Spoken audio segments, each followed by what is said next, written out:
जय जगन्नाथ मु स्मृति latest news channel रे आपण मानक स्वागत करुच्ची। संपूर्ण खबर जानिबा पई वीडियो को शेष पर्यंत देखंतु। आसंतु जानिबा आजिर खबर गुड़िक। आज प्रथम खबर महिलांको पई खुशी खबर पुणी 5000 टंका देवे सरकार। सुभद्रा योजना को नहीं आसिला बड़ खबर। रविवार सुंदरगढ़ सुभद्रा योजनार तृतीय पर्याय सहायता प्रदान करने पर आज उपमुख्यमंत्री प्रभाती परिडा बड़ सूचना देइछन्ति। उपमुख्यमंत्री कहिसन्ति मार्च 8 रु द्वितीय किस्ती सुभद्रा टंका मिलिबो। मार्च 7 रे प्रथम किस्तीर शेष पर्याय टंका मिलिबो। पंजीकरण कले फेब्रुआरी रे भी टंका मिलिबो। 2,67,000 हिताधिकारी बाद पड़िथिले। बाद हिताधिकारींकर रिव्यू चलिछि। 22% काम सरिछि। आज द्वितीय खबर प्रधानमंत्री आवास योजना को नहीं सरकार बड़ घोषणा। प्रधानमंत्री आवास योजना को नहीं आसिला बड़ खबर। बापा ठारू पुआ अलग रहिले आउ केते रोजगार थिले पीएम आवास मिल पारिबो ए नै बड़ घोषणा करिसेंति राज्य सरकार। सरकारक अनुसार बापा ठारू पुआ अलग होई रहउथिले पुओ को पक्का घर मिलिबो।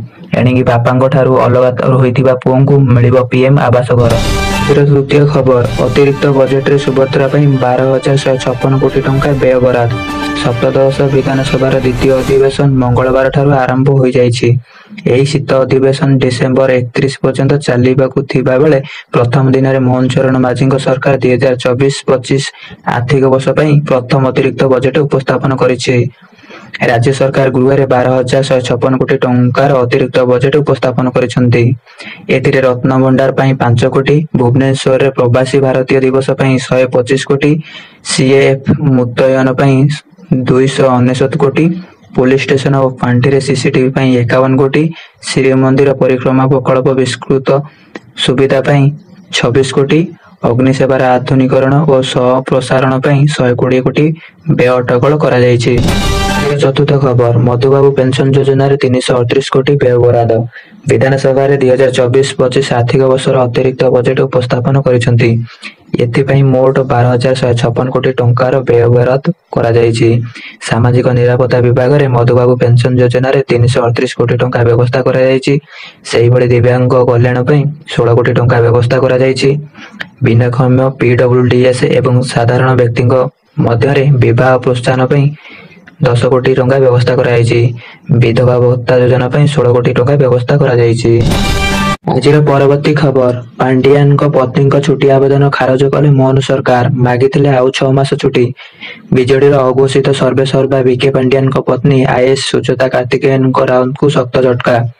बीजेडी निर्वाचनी विपर्यय पर पिछला भाव मे 31 रु 6 मास छुट्टी पड़ाई सुचेता पुणी थे निजर छुट्टी को आउ 6 मास वृद्धि करिथिबा आवेदन को राज्य सरकार खारज करछंती। या सहित आसंता काली अर्थात नवेम्बर 27 रु चाकरी जोग देबा पई परामर्श दैछंती। आज षष्ठ खबर मोदी फोकस रे ओडिशा 30 दिन रे 3 थर आसीबे प्रधानमंत्री। ओडिशा को पूर्वोदय विकास द्वारा हेबो कहउथिबा प्रधानमंत्री नरेंद्र मोदी मात्र 30 दिन भितर 3 थर ओडिशा आसीबाकू जाउछंती। ओडिशा रे हेबाकू थिबा प्रथम थर डीजी कॉन्फ्रेंस रे जोग देबे मोदी। 29, 30 एवं 1 तारिख 3 धरी एही कार्यक्रम चलिबो। प्रधानमंत्री नवेम्बर 29 तारिख राति आसी डिसेंबर 1 तारिख अपराह्न पर्यंत ओडिशा रे रहिबे। आज सप्तम खबर बैंक को कहले सरकार सब वर्ग को ऋण दियो।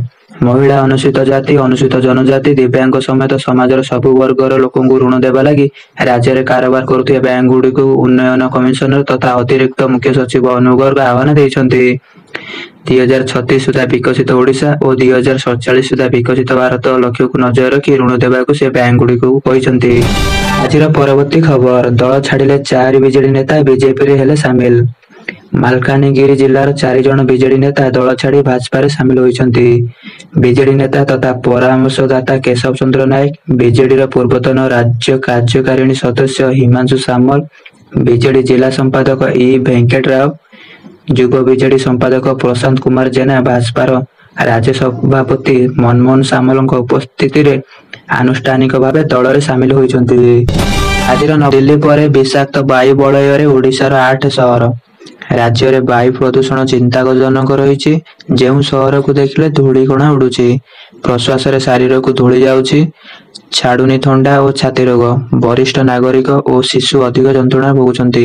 कटक, भुवनेश्वर, कलिंगनगर, बालेश्वर, अनुगोल, तालचेर, दामनजोड़ी एवं राजगांगपुर शहर रे वायु गुणवत्ता मानक चिंताजनक रही।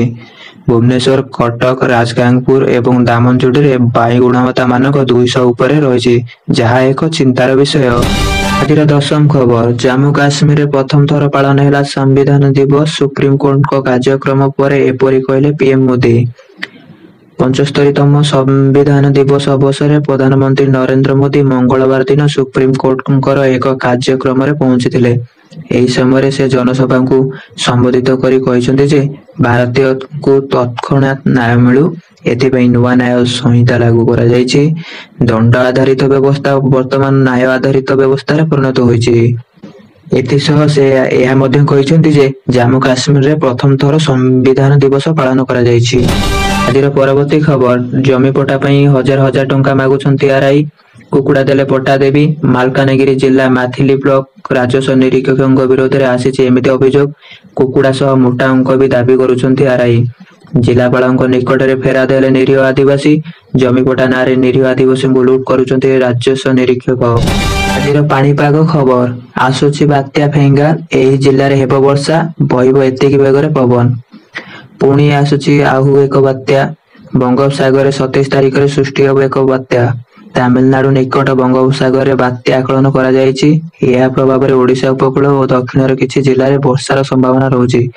ହାଲୁକାରୁ ମଧ୍ୟମ ଧରଣର ବର୍ଷା ସହ ଶୀତ କମିବ ନେଇ ମଧ୍ୟ ଆକଳନ କରାଯାଇଛି।